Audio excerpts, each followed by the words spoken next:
How to set the default speakers in Windows 11. In Windows, search for and open Sound Settings.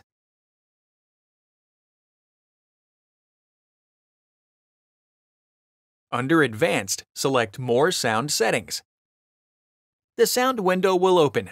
Under the Playback tab, select your audio device and then select Set Default.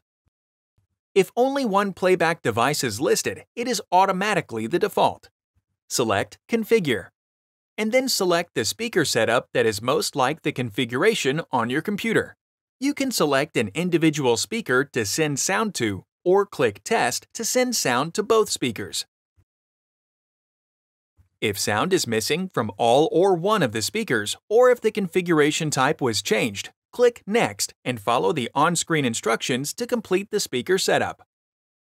Find more helpful videos on our HP Support YouTube channel.